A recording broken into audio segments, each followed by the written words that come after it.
Assalamualaikum warahmatullahi wabarakatuh. Halo semuanya, halo everyone. Bertemu lagi bersama saya Talita Salsabila. Nah, pada video kali ini kita akan membahas bab 14 ya teman-teman, yaitu mengenai lab setup. Nah, jadi di sini saya akan membahas mengenai Debian dan Ubuntu Server Administration pada bab 14. Nah, pada bab lab setup ini kita itu akan ada 8 pembahasan ya teman-teman, yaitu yang pertama kita akan pengenalan tentang topologi, kemudian kita akan coba untuk install Debian Server, kemudian install Ubuntu Desktop, yang keempat adalah cloning Debian, yang kelima adalah install Ubuntu Server, yang keenam ada snapshot VM, kemudian yang ketujuh ada setup topologi, dan yang terakhir ada konfigurasi RAM pada VM. Oke, langsung saja kita masuk ke pembahasan yang pertama, yaitu mengenai pengenalan topologi. Nah, jadi topologi ini tuh nantinya yang akan kita gunakan pada pembahasan yang selanjutnya ya teman-teman. Nah, langsung saja di sini saya sudah memiliki topologinya ya teman-teman. Nah, perhatikan di sini dia terdapat host OS ataupun laptop kita ya teman-teman. Nah, nantinya host OS ini akan kita hubungkan dengan router Debian yang ini ya teman-teman, atau router Debian itu dia nantinya akan terhubung ke laptop kita. Jadi nantinya hanya host OS sajalah yang bisa berkomunikasi atau terhubung dengan router Debian ini ya teman-teman. Nah, juga untuk router Debian ini akan kita hubungkan dengan klien Ubuntu ya teman-teman. Nah, ini tuh menggunakan Ubuntu Desktop. Selain itu, router Debian juga itu akan kita hubungkan dengan internal network teman-teman. Yang mana pada internal network itu dia terdapat 2 server. Yang pertama di sini ada server 1 Debian, kemudian yang kedua ada server 2 Ubuntu. Nah, jadi teman-teman nantinya keempat ini akan kita buat di VirtualBox ya teman-teman, sebagai sebuah VM. Jadi mungkin itu saja untuk pengenalan topologi ya teman-teman. Kita lanjut ke pembahasan yang kedua, yaitu install Debian Server. Nah, jadi pada pembahasan yang kedua ini saya akan mencontohkan bagaimana sih cara install Debian Server. Nah, tetapi di sini saya itu akan menggunakannya di VirtualBox ya teman-teman. Nah, di sini kan ada VM yang sebelumnya teman-teman. Nah, kalian bisa remove saja, kemudian delete all files seperti ini. Nah, perhatikan di sini sudah kembali ke tampilan awal pada VirtualBox-nya ya teman-teman. Nah, di sini saya itu akan menginstal Debian servernya itu yang CLI ya teman-teman. Nah, untuk caranya kalian bisa klik yang new seperti ini.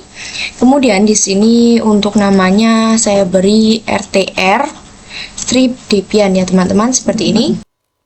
Lalu untuk tipenya adalah Linux dan versionnya adalah Debian 64 bit ya teman-teman. Kemudian di sini kita bisa klik next. Nah, di sini untuk memory size itu bisa kalian tentukan sendiri ya teman-teman. Nah, misal kalian mau berapa gitu. Nah, di sini saya sesuai saja, kemudian saya next. Nah, kemudian pada hard disk kalian pilih yang create a virtual hard disk now. Lalu kita create. Lalu di sini kita next. Lalu kita next saja, dan di sini kita create. Nah, kemudian jika sudah, kalian bisa pergi ke menu setting. Nah, di sini kita itu akan menambahkan ISO-nya ya teman-teman. Nah, karena di sini adalah Debian server, maka kita bisa menggunakan Debian ya teman-teman yang ini. Kemudian kita oke. Nah, setelah sudah, kita bisa start untuk RTR Debian-nya ya teman-teman. Nah, kemudian di sini kita bisa pilih yang install saja ya teman-teman, karena kita akan menginstalnya secara CLI, bukan yang GUI. Nah, kemudian di sini untuk bahasanya kita pilih yang Inggris saja. Kemudian karena di sini tidak ada untuk Indonesia ya teman-teman, di sini kita bisa pilih yang other yang ini, lalu kita enter. Kemudian di sini kita bisa pilih yang Asia, karena Indonesia itu dia terletak di Asia. Kemudian di sini kita bisa pilih yang Indonesia. Kita cari, nah ini Indonesia, lalu kita enter. Nah, kemudian di sini pada local setting kita bisa pilih yang United States, kemudian kita enter.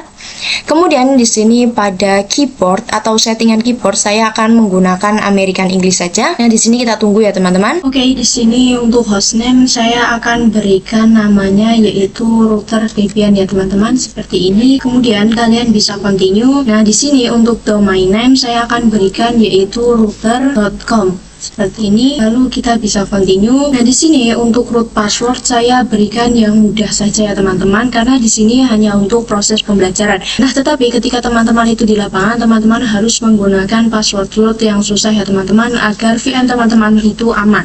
Nah, di sini saya continue saja, kemudian re-enter yang tadi ya teman-teman, masukkan yang sama, kemudian kita continue. Kemudian di sini untuk full name saya akan berikan yaitu router Debian seperti ini. Nah, ini tuh full name yang akan kita gunakan untuk login ya teman-teman. Jadi kalian harus ingat yaitu router Debian. Kemudian di sini kita continue. Di sini masih sama. Saya menggunakan router Debian, lalu kita continue. Nah, di sini untuk password for the user saya akan gunakan sama pada password root ya teman-teman. Di sini saya menggunakan yang mudah karena ini hanya untuk proses pembelajaran saja. Nah, di sini untuk re-enter sama, kita continue. Kemudian di sini kita tunggu untuk proses instalasinya ya teman-teman. Nah, di sini untuk jamnya saya pilih yang western saja ya teman-teman, karena saya sekarang berada di Jawa. Di sini kita bisa enter saja. Nah, di sini untuk partition saya akan pilih yang use analytics ya teman-teman. Di sini kalian bisa enter saja. Kemudian di sini kita bisa enter. Nah, di sini pada partition scan saya akan pilih yang all files in one partition ya teman-teman. Jadi nantinya dia itu hanya akan berada dalam satu partisi saja. Nah, di sini saya enter. Nah, kemudian di sini kita finish ya teman-teman, yang mana partisinya itu sudah berhasil. Nah, lalu di sini pada work the change to ticks kita bisa pilih yes. Nah, kita tunggu ya teman-teman hingga prosesnya selesai. Nah, di sini teman-teman untuk instalasi tambahan itu menurut saya tidak perlu ya teman-teman. Jadi di sini saya anu saja. Nah, kemudian di sini untuk network mirror menurut saya juga tidak perlu ya teman-teman. Jadi kita anu saja. Nah, kemudian di sini untuk partisi and the pack user survey saya pilih no ya teman-teman. Nah, tapi ketika teman-teman itu ada error pada saat proses instalasi, itu teman-teman bisa pilih yes agar teman-teman itu bisa berkomunikasi langsung dengan Debian-nya ya teman-teman. Karena di sini saya tidak ada masalah atau tidak ada apapun, itu saya akan pilih no saja, kemudian kita enter. Nah, kemudian di sini teman-teman bisa pilih software apa saja sih yang diinstal. Nah, karena di sini kita akan install yang CLI, maka untuk Debian desktopnya itu kita hapus ya teman-teman. Kemudian di sini saya akan pilih yang SSH yang ini. Kemudian kita bisa enter. Nah, di sini kita bisa tunggu hingga prosesnya selesai ya teman-teman. Nah, setelah proses instalasinya selesai, di sini ada pilihan untuk install the root leader to your primary drive ya teman-teman. Nah, di sini tuh pastinya yes ya teman-teman, karena kita tidak bisa menginstalnya sendiri. Di sini kita yes. Kemudian di sini kita pilih yang bawah ya teman-teman untuk device for boot leadernya. Di sini kita bisa pilih yang bawah. Kemudian kita tunggu hingga prosesnya selesai. Nah, di sini untuk proses finishingnya itu lumayan lama ya teman-teman. Jadi kalian tinggal tunggu saja hingga prosesnya selesai. Nah, di sini jadi untuk prosesnya sudah selesai ya teman-teman. Nah, di sini kita bisa reboot saja, kita bisa continue ya teman-teman. Nah, perhatikan di sini kita sudah berhasil untuk masuk ya teman-teman. Nah, kita akan coba untuk masuk terlebih dahulu. Kita tunggu di sini. Nah, perhatikan di sini kita sudah berhasil ya teman-teman. Nah, kita coba masuk. Nah, ternyata di sini untuk tampilannya masih yang GUI ya teman-teman. Nah, cara untuk merubah ke CLI-nya kalian itu bisa pergi ke terminalnya. Lalu di sini kalian bisa masukkan perintah yaitu system ctl isolate multi trip user .target seperti ini. Jadi ketika kalian memasukkan perintah sistem ctl isolate multi user .target itu pastinya dia akan berubah menjadi yang tampilan CLI ya teman-teman. Nah, kita coba saja di sini, kita enter. Nah, kita bisa masukkan untuk passwordnya yang tadi ya teman-teman. Kemudian kita enter. Nah, perhatikan di sini kita sudah berubah menjadi tampilan yang CLI ya teman-teman. Kita bisa login. Kemudian kita masukkan perintahnya. Nah, di sini sudah berhasil ya teman-teman. Nah, jadi di sini kita sudah berhasil ya teman-teman untuk menginstal router Debian yang berbasiskan CLI. Lanjut ke pembahasan yang ketiga, yaitu install Ubuntu Desktop. Jadi di sini saya akan menjelaskan bagaimana sih cara untuk install Ubuntu Desktop ya teman-teman. Nah, jadi teman-teman nantinya kita itu akan menjadikan Ubuntu Desktop ini sebagai klien Ubuntu ya teman-teman. Nah, di sini ketika kalian belum memiliki ISO atau file Ubuntu Desktopnya, itu kalian bisa cari di mesin pencarian ya teman-teman, yaitu Ubuntu Desktop. seperti ini. Lalu di sini kalian bisa pilih yang paling atas ya teman-teman, atau menu yang paling atas ini, yang ini kita bisa klik. Nah, perhatikan di sini banyak sekali untuk versionnya ya teman-teman. Nah, kalian itu tinggal pilih saja mau yang mana. Nah, nanti kalian bisa klik download, nanti pasti secara otomatis dia akan terdownload ya teman-teman. Nah, karena file ISO saya sudah terdownload, maka kita langsung saja untuk prakteknya ya teman-teman. Nah, karena file ISO saya sudah terdownload, maka di sini kita langsung saja untuk buat VM Ubuntu desktopnya ya teman-teman. Nah, caranya kalian bisa klik new saja di sini. Kemudian untuk namanya di sini saya berikan yaitu client Ubuntu ya teman-teman, seperti ini. Kemudian di sini untuk tipe kita gunakan Linux dan version kita gunakan Ubuntu 64-bit. Kemudian di sini untuk folder saya akan ganti ya teman-teman. Tapi ini sesuai sih, nggak usah. Kalau teman-teman nggak mau ganti ya nggak apa-apa. Kemudian di sini kita next. Kemudian untuk memory size saya akan tambahkan. Kemudian kita next. Dan di sini kita create. Kemudian di sini kita next. Di sini kita next. Lalu kita create di sini. Oke, jika sudah di sini kita bisa setting untuk memasukkan ISO-nya ya teman-teman. Kalian bisa pergi ke menu setting lalu storage dan kita klik yang MPT yang ini. Kemudian kita bisa klik yang gambar kaset ini ya teman-teman. Lalu kita masukkan untuk Ubuntu desktop yang tadi sudah kita download, yaitu ISO-nya yang ini. Punya saya menggunakan versi 18 ya teman-teman. Kemudian di sini kita oke dan kita bisa start untuk klien Ubuntu-nya. Nah, perhatikan di sini kita bisa klik yang install Ubuntu ya teman-teman, bukan yang try Ubuntu, tapi yang install Ubuntu. Kemudian di sini untuk settingan keyboard saya pilih yang English US saja ya teman-teman. Kemudian teman-teman bisa continue. Nah, perhatikan di sini untuk update and other software itu dia ada dua pilihan ya teman-teman, yaitu yang normal installation dan juga minimal installation. Nah, lalu apa sih perbedaannya? Nah, jadi ketika teman-teman menggunakan yang normal installation, maka itu semuanya akan diinstal teman-teman, atau dia itu akan diinstal secara normal. Jadi tidak setengah-tengah, tetapi semuanya. Sedangkan ketika kalian menggunakan yang minimal installation, itu dia akan terinstall hanya setengah saja ya teman-teman. Nah, di sini saya akan menggunakan yang normal installation saja. Kemudian kita continue. Nah, di sini pada installation tipe saya pilih yang Eraser Text and Install Ubuntu saja ya teman-teman. Kemudian kita bisa klik yang install now. Nah, lalu di sini kita bisa continue ya teman-teman. Nah, di sini kan ada seperti peta ya teman-teman. Nah, di sini kita bisa pilih yang Jakarta saja ya teman-teman. Kemudian kita continue. Nah, di sini untuk your name saya akan berikan Salsabila ya teman-teman, tetapi ini terserah teman-teman. Kemudian pada pick a user itu sama saja Salsabila. Nah, di sini untuk password saya samakan saja seperti router Debian ya teman-teman yang tadi, karena di sini agar mudah untuk kita ingat. Kita langsung konfirmasi passwordnya. Kemudian di sini kita bisa continue ya teman-teman. Nah, di sini kita bisa tunggu hingga proses instalasinya selesai ya teman-teman. Nah, untuk proses instalasinya itu lumayan lama, jadi kita tunggu saja. Oke, di sini untuk install klien Ubuntu desktopnya sudah selesai ya teman-teman. Kita bisa restart now. Kemudian di sini kita bisa enter saja ya teman-teman. Oke, di sini kita sudah selesai ya teman-teman untuk proses instalasi dari klien Ubuntu desktopnya. Nah, kita coba masuk lebih dahulu. Nah, jadi kurang lebihnya seperti ini teman-teman untuk tampilan dari klien Ubuntu desktop. Kita lanjut ke pembahasan yang keempat, yaitu cloning Debian. Nah, jadi pada pembahasan keempat kita akan coba untuk mengcloning Debian ya teman-teman. Nah, jadi di sini saya itu akan coba mengcloning router Debian ini teman-teman. Nah, jadi saya akan mengcloning router Debian ini agar menjadi server 1 Debian. Nah, langsung saja di sini kalian bisa buka pada aplikasi VirtualBox-nya ya teman-teman. Nah, di sini jadi kita akan coba untuk mengcloning atau menduplikasi sebuah VM ya teman-teman. Nah, untuk VM-nya itu yang router Debian yang ini ya teman-teman. Nah, untuk caranya kalian bisa klik kanan pada VM yang ingin diduplikat atau yang ingin dikloning. Kemudian kalian bisa pilih yang clone teman-teman yang ini. Kemudian di sini untuk namanya akan saya ubah menjadi server 1 strip Debian ya teman-teman, seperti ini. Nah, kemudian di sini kita bisa next. Lalu kita akan pilih yang full clone ya teman-teman, atau semuanya itu akan diduplikat, jadi tidak setengah-setengah. Di sini kita langsung clone saja.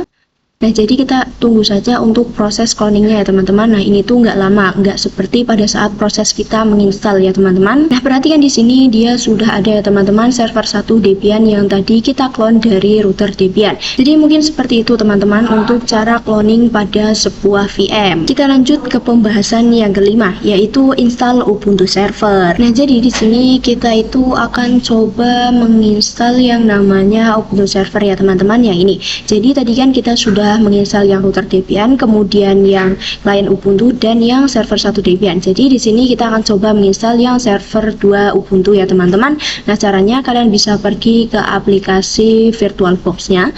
Kemudian kalian bisa klik new. Lalu di sini untuk namanya saya akan beri yaitu server 2 strip Ubuntu ya teman-teman.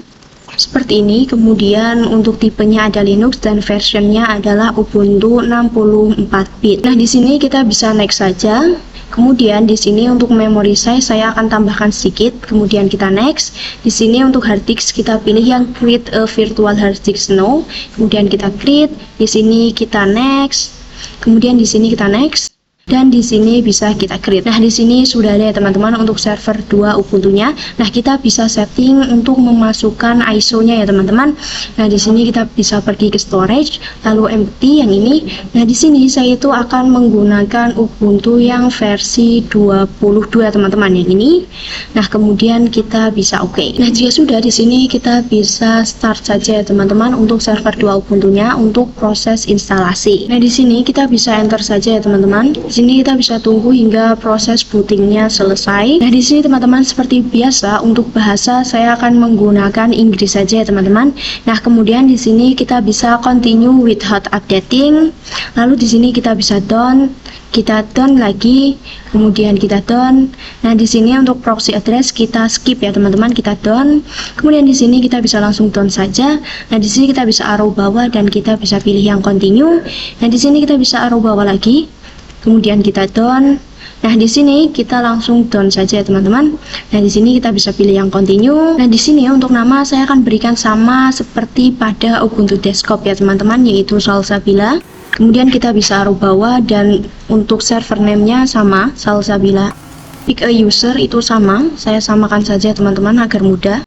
Kemudian di sini untuk password itu saya samakan juga teman-teman, yaitu 6789 untuk mempermudah saya dalam menghafalkan passwordnya teman-teman. Tetapi perlu kalian ingat ketika kalian di lapangan itu teman-teman harus menggunakan password yang susah agar VM kalian itu aman ya teman-teman. Nah, jika sudah kita bisa arrow bawah dan kita done.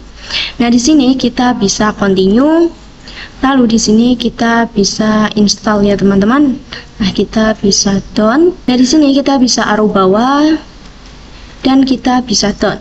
Nah, di sini kita bisa tunggu hingga proses instalasinya selesai ya teman-teman. Nah, ini tuh untuk proses instalasinya lumayan lama. Nah, setelah prosesnya sudah selesai, di sini kita bisa reboot new ya teman-teman. Kita bisa enter dan kita tunggu. Nah, di sini kita bisa enter saja ya teman-teman. Nah, kemudian di sini kita bisa login saja ya teman-teman, yaitu dengan user Salsabila. Untuk password kita masukkan. Nah, perhatikan di sini kita sudah berhasil ya teman-teman untuk menginstal server 2 Ubuntu secara CLI. Kita lanjut ke pembahasan yang keenam, yaitu mengenai snapshot VM. Nah, snapshot itu apa sih? Nah, jadi teman-teman, snapshot itu digunakan untuk menandai status virtual mesin kita. Nah, misalkan ketika kita ingin mengkonfigurasi salah satu virtual mesin yang kita miliki ya teman-teman. Nah, pada saat tengah-tengah konfigurasi itu terjadi kesalahan atau error. Nah, karena terjadi error, maka kita itu pastinya ingin kembali ke awal ya teman-teman agar tidak terjadi error. Nah, agar nanti si error yang terjadi itu hilang, nah maka dari itu kita gunakan yang namanya fitur snapshot ya teman-teman. Nah, jadi snapshot itu digunakan ketika kita ingin kembali ke awal sebelum kita melakukan konfigurasi ya teman-teman. Nah, di sini kita bisa langsung ke VirtualBox-nya. Nah, untuk cara snapshot itu kalian bisa klik ini teman-teman. Nah, kemudian nanti kan ada snapshot ya teman-teman. Nah, kalian bisa klik snapshot. Nah, kemudian kalian bisa klik yang tag yang ini. Nah, kemudian untuk namanya saya akan berikan default saja ya teman-teman. Seperti ini, kemudian kita oke. Nah, lalu pada klien Ubuntu sama kita berikan snapshot, lalu kita tag. Nah, untuk namanya sama yaitu default. Lalu kita oke. Kita lakukan lagi pada server 1 Debian ya teman-teman. Kita snapshot lalu kita tag. Terus untuk namanya masih sama, default. Kemudian kita oke. Kita lakukan juga pada server 2 Ubuntu ya teman-teman. Kita snapshot lalu tag dan juga di sini kita berikan namanya yaitu default saja. Nah, jika sudah kita oke. Nah, jadi seperti itu teman-teman yang dimaksud dengan fitur snapshot. Kita lanjut ke pembahasan yang ketujuh, yaitu setup topologi. Jadi di sini kita akan membahas mengenai setup topologi ya teman-teman. Nah, di sini saya akan berikan topologinya terlebih dahulu. Nah, ini adalah topologi yang saya miliki ya teman-teman. Nah, perhatikan di sini terdapat router Debian ya teman-teman, yang mana router Debian ini dia terhubung ke host OS ataupun laptop kita. Nah, jadi dari router Debian ke host OS atau ke laptop kita itu dia menggunakan adapter 1 ya teman-teman. Jadi dia terhubungnya itu dengan menggunakan adapter 1. Nah, selain terhubung ke host OS, router Debian juga dia terhubung ke server 1 Debian dan juga server 2 Ubuntu ya teman-teman. Nah, jadi dari router Debian ke server 1 Debian dan juga server 2 Ubuntu itu dia menggunakan internal network ya teman-teman. Nah, jadi nantinya router Debian itu kan dia akan terhubung ke server 1 Debian dan juga server 2 Ubuntu ya teman-teman. Nah, dia itu dengan menggunakan internal network dan menggunakan adapter 2 ya teman-teman. Nah, router Debian ini selain terhubung ke server 1 Debian dan server 2 Ubuntu, dia juga akan terhubung ke klien Ubuntu ya teman-teman ataupun Ubuntu Desktop. Nah, nantinya dia itu akan menggunakan yang namanya adapter 3 ya teman-teman. Jadi dari router Debian ke klien Ubuntu, dia itu akan menggunakan adapter 3. Oh ya teman-teman, jadi nantinya router Debian ini dia dapat berkomunikasi melalui adapter 2 dengan menggunakan internal network ke server 1 Debian dan juga server 2 Ubuntu. Nah, jika kalian belum mengetahui apa sih adapter itu, jadi adapter itu adalah salah satu fitur yang disediakan oleh VirtualBox ya teman-teman, yang mana dia itu digunakan untuk penghubung atau untuk menghubungkan antar VM ya teman-teman. Oke, langsung saja di sini kita bisa buka pada VirtualBox-nya ya teman-teman. Nah, di sini kita akan coba setting mulai dari yang router Debian terlebih dahulu ya teman-teman. Kalian bisa pergi ke menu setting, lalu kalian bisa pilih yang network. Nah, di sini untuk adapter 1 kalian bisa checklist pada bagian enable network adapter ya teman-teman. Nah, di sini pada adapter 1 saya akan gunakan host only adapter ya teman-teman. Nah, host only adapter ini kita gunakan untuk menghubungkan antara host OS kita dengan router Debian. Nah, lalu di sini pada adapter 2 sama pada bagian enable network adapter itu kita checklist. Nah, kemudian di sini pada adapter 2 kita gunakan yang internal network ya teman-teman. Nah, kemudian di sini untuk namanya kita berikan server ya teman-teman seperti ini. Nah, jadi di sini kenapa namanya server itu karena di sini kita menggunakan yang internal network teman-teman. Nah, jadi nantinya internal network itu dia dapat terhubung ke server 1 dan juga server 2 ya teman-teman. Nah, kemudian di sini pada adapter 3 kita enable, kita checklist. Kemudian di sini saya juga menggunakan yang internal network ya teman-teman. Tetapi di sini untuk namanya saya akan ubah menjadi client seperti ini karena adapter 3 itu dia terhubungnya ke klien Ubuntu ya teman-teman, ke Ubuntu Desktop ini. Nah, jika sudah di sini kita bisa klik OK ya teman-teman. Nah, kemudian di sini kita bisa setting juga pada klien Ubuntu ya teman-teman. Kita pergi ke setting, lalu kita pergi ke network. Nah, di sini untuk adapter 1 ya teman-teman. Nah, di sini kita bisa checklist yang enable, kemudian kita pilih yang internal network ya teman-teman. Nah, kemudian di sini untuk namanya saya berikan client network ya teman-teman seperti ini. Nah, karena di sini untuk Debian router sendiri untuk terhubung ke Ubuntu Desktop atau klien itu dia menggunakan interface yang bernama client network ya teman-teman. Jadi untuk namanya itu harus sama ya teman-teman. Nah, kemudian di sini kita bisa langsung oke saja. Nah, kemudian di sini kita bisa setting pada server 1 Debian ya teman-teman. Kalian bisa pergi ke setting lalu network, kemudian di adapter 1 kita checklist dan kita pilih yang internal network. Nah, lalu di sini untuk namanya kita bisa gunakan yang server network ya teman-teman seperti ini. Kemudian di sini kita oke. Dan untuk yang terakhir kita akan coba setting pada server Ubuntu 2.